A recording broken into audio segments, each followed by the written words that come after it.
Welcome to Real Clear Politics on SiriusXM's POTUS.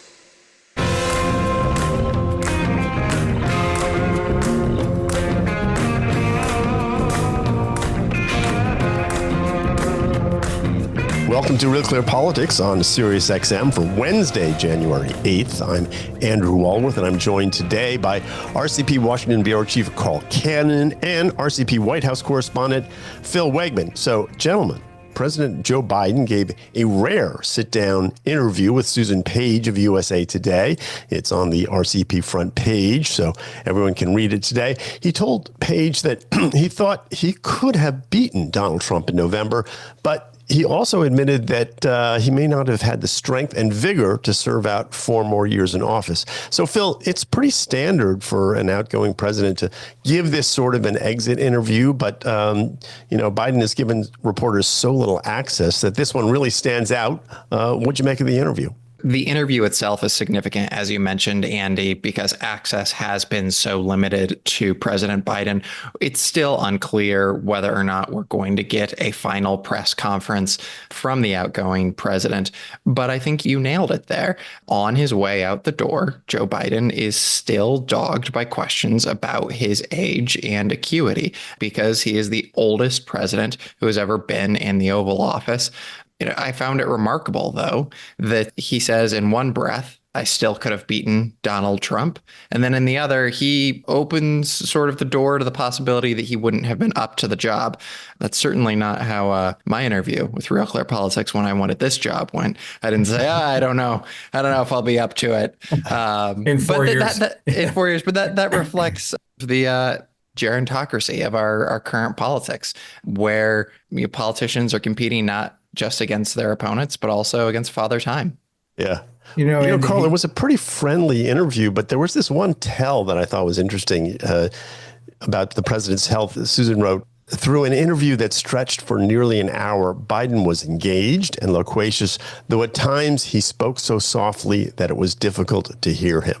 I'm just thinking of Donald Trump yesterday and how it wasn't hard to hear anything that he was saying. Well, no, but you know what? There's a difference between 78 and 82. Susan Page, who's a very good reporter, described this scene. There's a crackling fire. It's a cold day in the East Coast, and there's a huge portrait of FDR over the mantel. Well, that's a reminder, deliberate or not, FDR was Joe Biden's birth president, the only one we've had.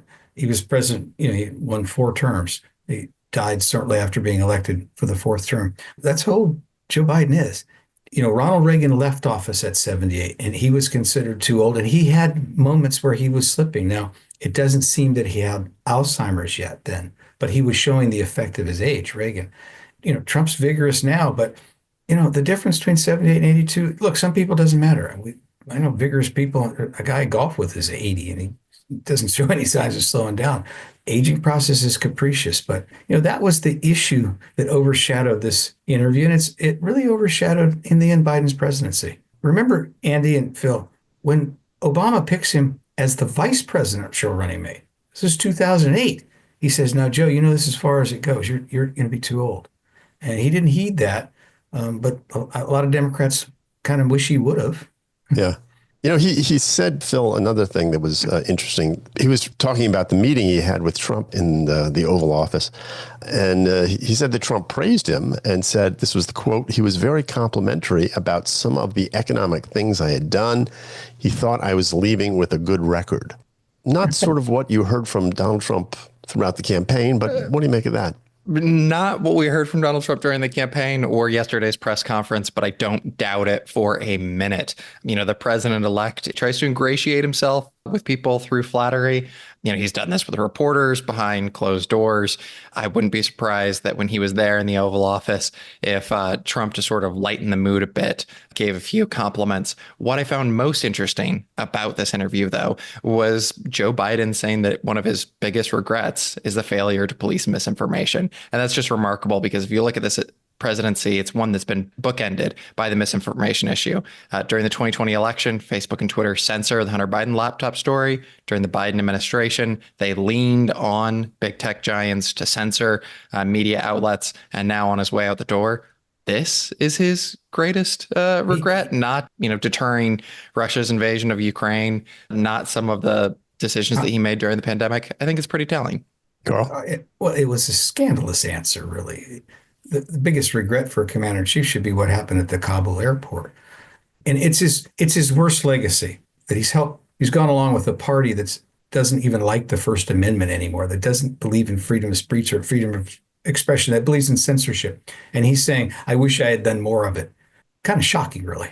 Yeah, I mean, I want to talk about more about this, especially this Zuckerberg thing. We'll do that in the next segment. But that struck me as well. It was like, wow. I mean, I thought the biggest regret would be Afghanistan. I mean, I don't see how that wouldn't be the first thing. It's not a close question, is it? Yeah. Well, Andy, so Phil says he doesn't doubt that Trump flattered him and blew smoke up his ass.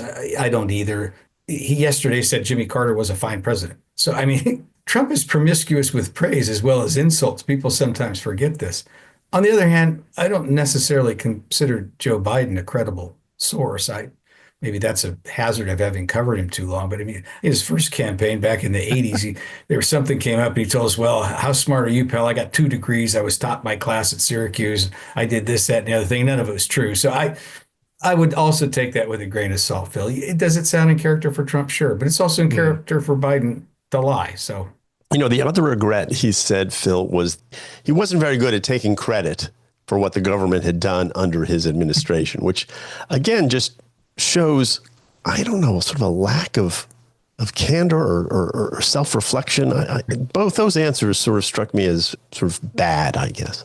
Right. Recently, during his sort of farewell speech on economic policy, Biden let slip that he wished he would have followed Trump's example and signed the back of the COVID relief checks so that people would have known where that money came from. Well, that money came from the taxpayer. It didn't come from who he elected to sit in the White House. That said, while Biden says that's a regret, rewind the tape to some of the student loan forgiveness. Debtors who had some of their loans forgiven got emails. And in those emails, it said that this was done as a result of the Biden-Harris administration. So maybe Biden has some regrets, but there were plenty of times that he literally put, his stamp on some of these efforts of his. So, He took credit when he could, I guess, is what you're saying. He took more credit than he's remembering. Yeah, right. Well, Phil, since you're over there at the White House, as I understand, this is the only interview that he's got scheduled. He has no press conference scheduled. Is this basically the last interview you think we'll hear from him until he leaves office? It may very well be. We'll have to see. There were other interviews, for instance, with outlets that not a lot of us follow, like Midas Touch, which was this, partisan left-leaning blog. I think USA Today, obviously, that's a paper of record, and this was supposed to be seen as a rigorous interview. It would not surprise me if over in the White House press shop, they thought to themselves that the risk outweighed the reward of putting Biden in front of reporters. Because after the Atlanta debate, the gloves came off. And you see that in the interactions between the president and reporters. They're much more aggressive than they were in comparison to the stance that they took during the first few years of the Biden administration. So perhaps the leaders over at the White House are saying, look, it would do, there's no telling what Joe Biden would say, and perhaps he would harm his legacy on his way out the door. Yeah. Well, okay, guys, we're going to take a quick break. When we come back, I want to talk about Meta, and we'll also talk about California, Carl's home state. So don't go away. We'll be back after this. It's real, it's clear, and it's on POTUS. It's Real Clear Politics. Sirius XM 124. Real Clear Politics. A neutral, even-handed arbiter of political data. You're listening to POTUS, Sirius XM Channel 124. Welcome back to Real Clear Politics on Sirius XM. I'm Andrew Walworth. I'm here with Carl and Phil. Interesting, we were talking about in Biden's exit interview with Susan Page, he said that one of your regrets is that he didn't do more to counter misinformation. And then on Tuesday, Mark Zuckerberg announced that Meta was changing its editorial policy, moving away from third-party fact-checking and towards what is called community notes, which is what X does. It sort of relies on crowdsourcing to provide different points of view. So depending on your point of view, this is either a victory for free speech and open debate, or it's the latest surrender by a tech giant to Donald Trump. So, Carl, which is it? It's both. This Mark Zuckerberg gave $15 million to the Trump inaugural committee. Jeff Bezos, the Washington Post, gave $1 million. Joe Scarborough and Mika went down and kissed the ring in Mar-a-Lago. So there's some rethinking and repositioning going on. And to liberals, it seems like a capitulation, the word you use. It seemed like they're giving up and they're kowtowing to a person who is not worthy of their respect, who has no regard for the truth himself. Glenn Kessler, who works for Jeff, is a chief of fact checking for Jeff Bezos' own Washington Post. He had some fantastic 49,000 lies or some number, and most of them were repetitive of the Trump administration. And Trump does stretch the truth all the time, and misstates things and makes up things. He does all those. But this idea that you're going to fact check what a politician says sounds like a great idea, and journalists ought to be doing that in every story that they do. But when it became a formal industry, first of all, people came in, organizations like NewsGuard that profited from it, and they seem to favor one side over the other, invariably, day after day. And then this other thing, Global Disinformation Index, which is really kind of a fraudulent thing. Their methods don't make any sense. They stifle conservative speech, a speech they thought was conservative, and a speech that wasn't conservative, but didn't go along with a prevailing narrative on COVID and other issues. So what Zuckerberg's saying, and all these fact-checking sites were getting a lot of money from Facebook. And what he's saying is he's suing for peace. I want out of that racket. You don't want to defend lies. I'm a stickler for accuracy. You ask Phil when I edit him, and he gets a middle initial wrong. He hears from me. But this experiment that journalism has done in the last 20 years is sort of run up on the shoals of its own bias. And, there's a rethinking there. Yeah. So, Phil, the Bulwark was not pleased. They wrote this in part: what's the point of being worth $209 billion if you can't play offense against politicians who might target you and your business? Why is Zuckerberg acting like a surrender monkey instead of a titan of industry with his infinite bankroll and ownership of key platforms?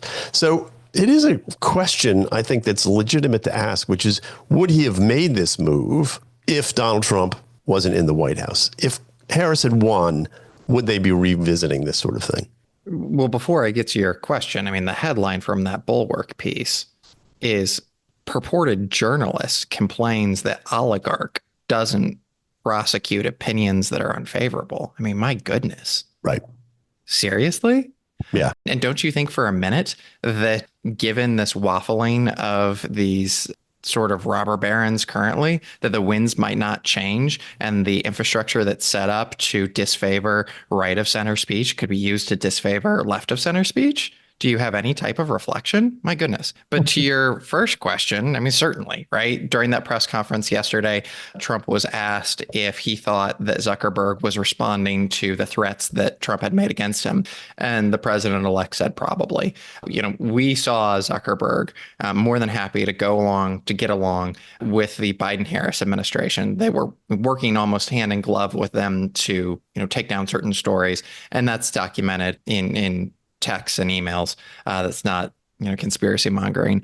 But I think a lot of these conservatives are going to say, we are glad that you're abandoning the old regime. You're getting back to the early aughts where the internet was sort of the town square and anyone could say what they wanted. More information was the antidote to bad information. But they're going to be skeptical. So, I think Zuckerberg is kissing the ring, but his mileage may vary.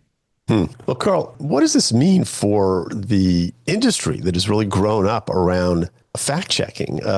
There's this interesting, I'll just say it. It is a big source of income for places like PolitiFact and other fact checking organizations, and now it's going to be cut off. Well, it's got to be cut off by Mark Zuckerberg and Facebook. Look, Andy, I'm in Palm Beach. There are a lot of billionaires in this world, in this country, and more of them are liberal Democrats than conservative Republicans. There's money if they're, they may get new sources of income, but I'd like to take a step back. And I'm not saying that Mark Zuckerberg and Jeff Bezos are never motivated by money. That's what their critics seem to think here. I'd like to think they're motivated by a recalibration. Half the country rejected what they're about. and did so in favor of a very flawed candidate, a 70-year-old, 8-year-old flawed candidate. What I'd like to think, and maybe I'm being naive, is that some of these liberals have come to realize that if the First Amendment, and this is to Phil's point, if the First Amendment and freedom of speech is a partisan issue, if Republicans are defending that and Democrats are opposing it, then what are Democrats for exactly? What kind of government does that look like? What kind of society is that? It's almost un-American. And I'd like to think some of these people are looking at what they did and having second thoughts and saying, yeah, there is misinformation. The internet's full of it. There's right-wing crazy stuff. And some of there's crazy stuff comes from our side. But, as Anthony Kennedy said, Supreme Court and every knowledgeable and respected Supreme Court justice for 100 years has looked at this. The antidote to bad speech is good speech. The antidote to misinformation is good information, not censorship. I'd like to think that some of these people are absorbing this lesson and are not doing it for crass commercial reasons. Yeah. Well, one of the things that Zuckerberg announced is that he's moving his content moderation team from California to Texas in order to reverse, I guess, the impression that Californians are, well, a bunch of liberal speech suppressors. But Carl, Gavin Newsom was yesterday, I guess, or the day before, he laid out his state budget. Maybe it was a week ago. I don't know. But it's $332 billion. $25 million of that is for legal work to Trump-proof California. So what is that money going for, and what's the goal? Well, he wants to file lawsuits and against Trump on immigration policy, on all and LGBT policy and environmental policy. Those three main, and there's other things. Half dozen, no, more than that. 15 jurisdictions in California, including the state, are suing oil companies for climate change. They're saying you shouldn't have pumped oil 20 years ago. They're using the tobacco model. It sounds a little bit crazy because what would we have done without the oil in Los Angeles? How would we have driven from place to place? But that's what he's doing with that money. But this California to Texas thing, well, there's no state income tax in Texas. There's other reasons to move your operation to Texas, but it's a signal. I don't know why he's doing it really, but it's a signal that we're going to the middle of the country. We don't want to be isolated intellectually. So Phil, is Gavin Newsom, I mean, every move he makes, it seems like he's setting himself up as the leader of the resistance. And this $25 million legal fee fund is just part of that. I think he was scheduled to come to Washington to try to get some more federal funds for disaster relief and that sort of thing. I think that may have been forestalled because of the fires out there. Well, he's going to get the money. He's going to get the money now. Yeah, exactly. I guess he will get the money now. But Phil, is he smart to position himself this way as sort of the leader of the opposition? Maybe so. We'll have to see what the appetite of the electorate is. But if you're Gavin Newsom, you're looking at a Democratic Party where there's no elder statesman waiting in the wings. And the Democratic Party is going through this wilderness of, self-discovery. So he's the governor of the largest Democratic state here. He also is someone who has a national profile. But the biggest thing about Gavin Newsom is that he was a team player. He was sort of brushed off the plate when he showed interest in perhaps replacing Biden. And instead of, launching into that right after the Atlanta debate, when it comes crashing down for the current president, Newsom got on board, was behind Harris 100%. Before that was behind Biden as well. So I think that he would be a natural off-ramp for Democrats. Whether or not that's going to sell across the country, that remains to be seen. Carl, you got 30 seconds here. Is he positioning himself correctly? Look, he's a very charismatic guy, and he's got a record on the social issues as mayor. He married gay couples. The California Supreme Court said he didn't have the authority to do it later. He was way ahead of his party on this. And he environmentally, he's solid on all the issues. He's in very good shape. And like I say, he's got charisma. The question is, does his brand of liberalism translate outside California to these other states that they need to win? They've proven they need to win. Kamala Harris carried California. She didn't carry Pennsylvania. John Fetterman was on. He's not nobody's idea of an elder statesman, but he was on television the other day saying, "Well, if we won't deport criminals who've come here to committed crimes, we're going to lose again." Well, how will Gavin? But Gavin wants to fight the Trump administration on these things. So these battles will play out over the next 2 years, and then we'll know.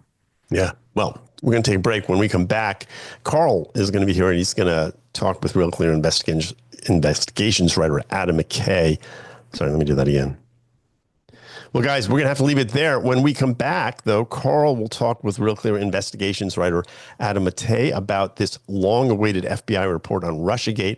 And later in the program, I'm going to talk about what may be coming next for U.S. Steel with Charles McElroy of Real Clear Pennsylvania. So don't go away. We'll return after this. Online at RealClearPolitics.com. On air on SiriusXM Channel 124. Real Clear Politics is on POTUS. Honest reporting and an authentic picture of public disclosure. This is Real Clear Politics on POTUS, SiriusXM 124. Welcome back to the show. I'm Carl Cannon, Washington Bureau Chief of Real Clear Politics. Talking now with Aaron Mate, who's an investigative reporter, one of the best in the country.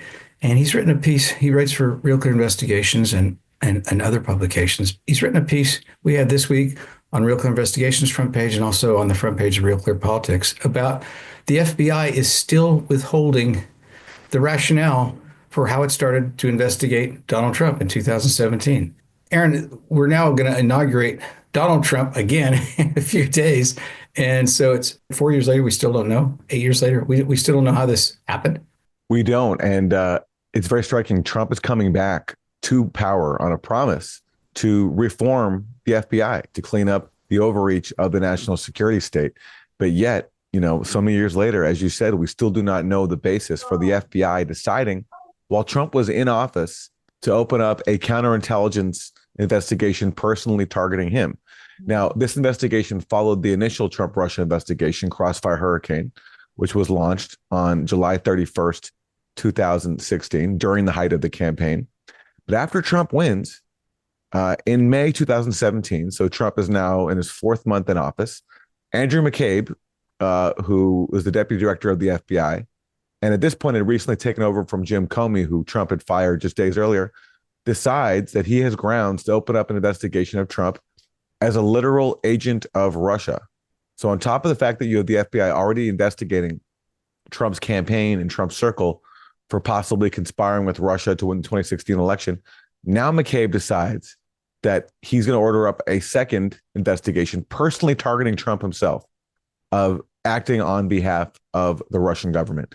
And after many years, I finally gotten the FBI to release the document, the electronic communication that opened up this probe. Was this through a Freedom of Information Act request? Yes, it was. Okay. And I filed this in August 2022. So on New Year's Eve, so more than 2 years later, I finally got it. But they've redacted the portion of the document that lays out the basis for this investigation. So formally, officially, there's not a single word yet from the FBI as to why they felt they had a predicate to investigate the sitting president as a Russian agent. Aaron, I read your story. I edited it. It needed precious little editing. But there was something in it that I'm reading it, and just as a reader, and you and I are in the business, so we follow this closely. But if I was reading this, judging by the FBI's own actions, because your piece is a straight story, it's a straight investigative piece, you don't have to offer any opinions in it. I would think that the inference I would draw, the most obvious conclusion, is that McCabe did this as punishment for Trump firing Jim Comey, that it was a vendetta by the Bureau because, he got their guy, now they're going to get him. Is that a completely, I'm not much of a conspiracy theorist, but doesn't that seem like where the facts lead? I would tend to come to that conclusion as well, just based on McCabe's own public statements. In interviews that he's made to promote his memoir that he released a few years ago, McCabe said that basically the impetus was Trump firing Comey. McCabe also said he was relieved when the following day, one after he opened up this investigation, special counsel Robert Mueller was appointed. So it seems to me that that was McCabe's goal through all of this. And yeah, Jim Comey was his friend and mentor. And Trump gave these interviews, including to Lester Holt of NBC News, that were widely misinterpreted. The prevailing narrative around that Lester Holt interview was that Trump was admitting to firing Jim Comey to fire the Russia investigation, when in fact, that's not what Trump said at all. Trump even said he knew that firing Comey would make things even more difficult for him when it comes to the Russia investigation. But Comey had done such a bad job that he felt compelled to do it, including, by the way, and now we know that Comey was presiding over an FBI investigation that was opened on baseless grounds. That was the conclusion of John Durham many years later. And then also was relying on the Steele dossier, the collection of Hillary Clinton funded conspiracy theories, which the FBI was using as source material and lying to a FISA court about, basically concealing the fact that the Clinton campaign was paying for the basis for the surveillance warrants that the FBI was seeking on Carter Page. That was Jim Comey's FBI. And so Trump had ample grounds, I think, to fire him. And McCabe, as upsetting as it may have been about... But remember this, Aaron. When Trump's elected, it was the Democrats who were angry at Jim Comey. That's Chuck right. Schumer said so publicly. Yeah. You know, Lanny Davis, who's a friend of mine, wrote a book. It's never been refuted. He walked through and he basically was looking at actually Real Clear Politics polling averages and showed that when Comey did that second letter about Hillary Clinton, that kind of gratuitous letter that he reopened the investigation, that Hillary Clinton's momentum stopped and reversed. And Democrats at the time thought Jim Comey was responsible for Trump getting elected. And so if Trump had been more experienced and more artful, it seems to me he could have gotten rid of Comey just the day after, just said, look, you've got to resign. The Democrats hate you. He didn't even need to bring himself into it. He was awkward there. And if you read those, again, Jim Comey's own book, I don't do weasel things, he said. Well, he was doing a lot of weasel things. He was going into the White House meeting Trump and running out in his car and typing up his notes and leaking stuff to the New York Times. He said himself, Comey, hoping to get a special counsel appointed. So that's these two guys that you had, running counterintelligence for the United States government. I'm talking now to Aaron Mate, investigative reporter, who's written a terrific piece. You can find it on our site on Carl Cannon, Washington bureau chief. Am I being too hard on Comey here, Aaron? No, if anything, too generous. He also, of course, as you alluded to, he briefs Trump at Trump Tower before he even takes office about the Steele dossier, including its most salacious element, that a conspiracy theory that there was a tape showing Trump in a sexual act and that Putin was using that to blackmail Trump. Comey briefs Trump about that, and then that promptly gets leaked to the media. And we all know what was going on there. They were trying to basically use the Trump Tower briefing of Trump as an excuse to push out the Steele dossier and its most salacious claim. You guys at Real Clear Investigations, you and some of these other writers, I'm curious to this day and disappointed that the legacy media wasn't more skeptical of the stuff that they were being spoon-fed. I did not see that this was self-serving and some of it was a setup.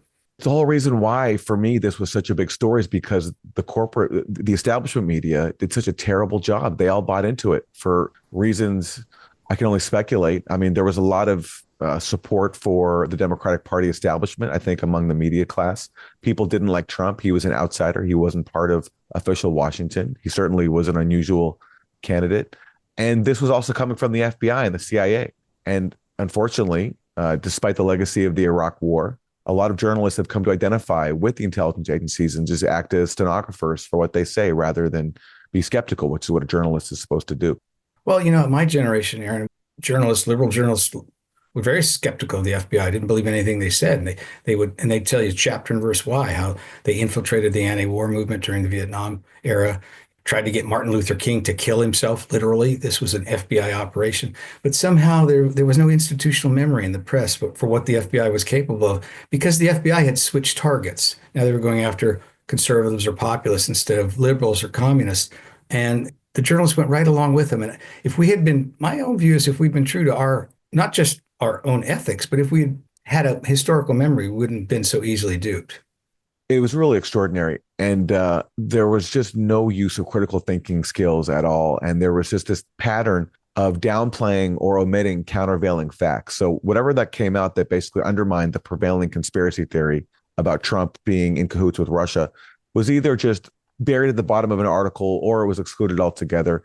You also had the Mueller team writing very disingenuous court documents and indictments when they were going after people like George Papadopoulos, and Paul Manafort and Michael Flynn.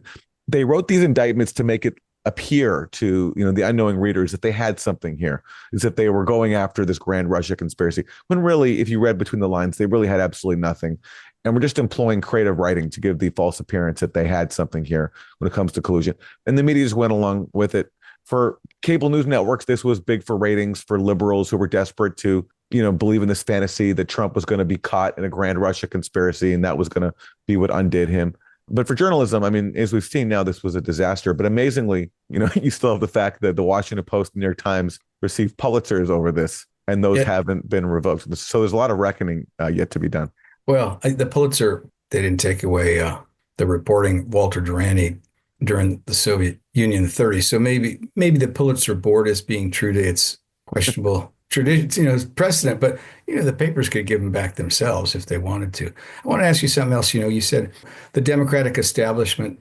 Most reporters, editors these days, sort of loosely belong to the Democratic establishment, if not literally in their attitudes. But the Republican establishment also was taken aback by Trump. And you mentioned Andrew McCabe's book, and I read that book, and he hints that, he was angry about the Comey and that there's this revenge factor going after Trump. But there was something else he said. He couldn't imagine what else, the reason for Trump saying the things he said about Russia and Putin. And look, they were unlike any president, not only since the Cold War, I mean, since Lincoln. Trump spoke about Russia the way other presidents haven't.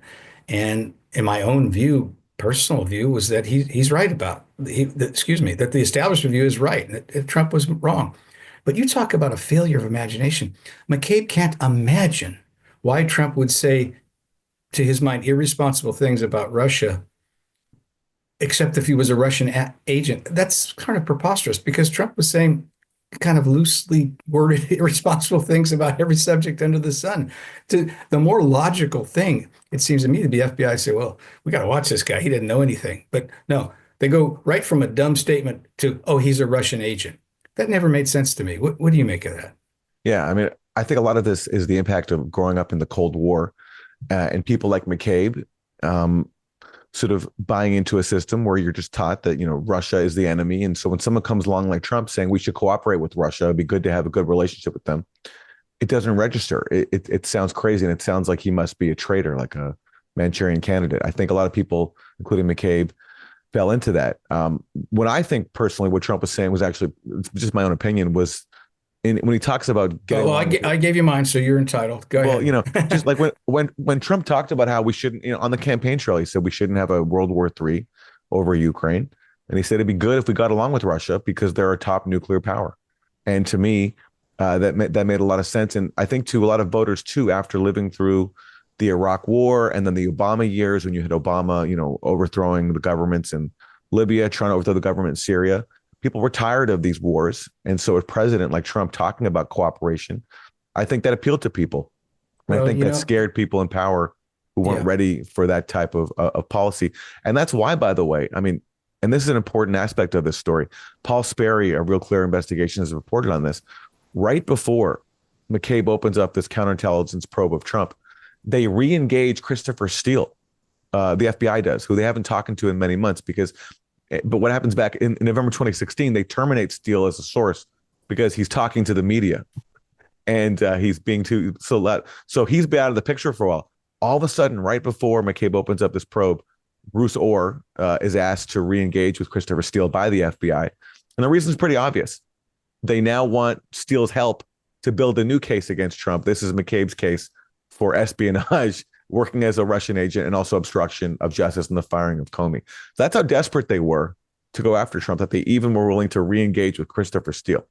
You've been listening to Aaron Mate, investigative reporter for Real Clear Investigations. Aaron, I don't know what effect Kash Patel will have at the FBI, but maybe you'll get an unredacted document that will tell us, what evidence that they thought they had when they started this investigation of Donald Trump. We're going to take a break now. When we come back, Andy Walworth will be back here, so don't go away. This is Real Clear Politics on Sirius XM. Informed viewpoints spanning the ideological spectrum. You're listening to Real Clear Politics on POTUS, Sirius XM Channel 124. Welcome back to Real Clear Politics on Sirius XM. I'm Andrew Walworth, and I'm joined now by Charles McElwee. He's the editor of Real Clear Pennsylvania. Charles, welcome back to the program. Great to be here, Andy. So I wanted to talk to you today because the recent decision by Joe Biden to oppose the acquisition of U.S. steel by the Japanese company Nippon Steel has an enormous impact on Pennsylvania and Pittsburgh in particular. Just to review, this was a $15 billion offer by Nippon. It would have kept U.S. Steel's headquarters in Pittsburgh, would have maintained union contracts, and called for about $3 billion in plant upgrades, but Biden said no. And by the way, Donald Trump also opposes the sale. So how is this being viewed in Pittsburgh? It's a wild story, Andy, because it has so many moving parts. It's a complicated story, but it's rooted in emotion, deep history, and really proves to be what could be, in many ways, a test about America's industrial future as it enters part two of the Trump era. So in Pittsburgh, a lot of people locally support the deal, including union members of U.S. Steel. They're moving dynamics. So in downtown Pittsburgh, a forgotten part of the story is downtown is struggling. It is in its worst shape in decades, and it brings to mind what Pittsburgh was like in the early 80s. Between 1980 and 1984, tens of thousands of jobs were eviscerated regionally. And U.S. Steel is this company that was once the world's largest company, synonymous with the region. And many viewed this merger, or the acquisition by U.S. Steel by Nippon, as at least for long term, a patch in an industry that is struggling. But for now, we're in limbo. And Joe Biden, of course, defined himself by being a pro-labor president, walked that picket line, the first president to do so, grew up in Pennsylvania, in the very city that fueled the U.S. labor movement. And now you have Trump coming in again, and it will be interesting to see what his response will be, because the debate here is, what does industrial policy look like in the United States when you have an ally with the most foreign direct investment in the United States, with thriving companies already here like Honda and Toyota, and you have Nippon willing to come in and be a force, an economic force locally in Pittsburgh, in the city that, contrary to what perception may be outside the city, is really struggling right now. Yeah. And what about your politicians there, your senators, your governor, Josh Shapiro? How do they view the deal? Shapiro has been cautious in his response, and the reason is clear. This will be one of the most defining moments of his first term in office as governor. He's up for re-election in 2026, and of course, he is viewed by many as a serious contender in the Democratic primary in the 28 presidential election. So his job is to work with U.S. Steel, to work with those union members or the union itself to work out a deal. I mean, it was just last September, Andy, when the head of U.S. Steel said, not long before the election, that if this deal did not go through, he would close the Mon Valley steel mills, which would lead to the loss of 4,000 jobs and ultimately 30,000. And that certainly brings to mind what defined Pittsburgh in the early to mid 80s. So for Shapiro, this is a test. Fetterman, who lives in the Mon Valley, he's in Braddock.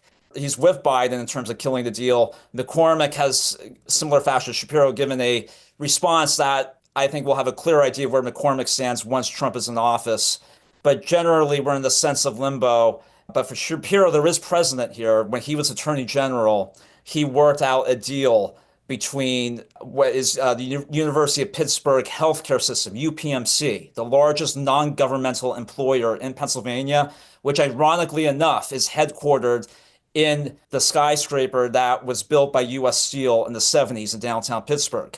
U.S. Steel occupies 5 floors now, but the rest is by UPMC. He worked out a deal between UPMC and Highmark, which is has large insurance presence in Pennsylvania when he was AG. So there is precedent on Shapiro's part in working out deals locally when it comes to major economic anchors. It's interesting. You mentioned at the beginning the symbolism of this, and I'm just wondering. They tried to rebrand U.S. Steel as what was it, USX for a while, Yeah. and I'm just wondering. U.S. Steel is not the largest steel company in the United States. It's I think number three, number two or three. Nucor I think is number one. It only makes about 20% of the steel output in the United States right now, and yet it is U.S. Steel with this storied past, 125 yeah, 100, about 125 years operation and very important in Pittsburgh. But I'm wondering, would this be different if it wasn't called U.S. Steel, if it was just called, some other name and it didn't have all this legacy importance? It's so true when you think of its rebrand in the late 80s. Exactly. It was USX for, I think, almost 20 years. And the rebrand fell flat and went back to US Steel.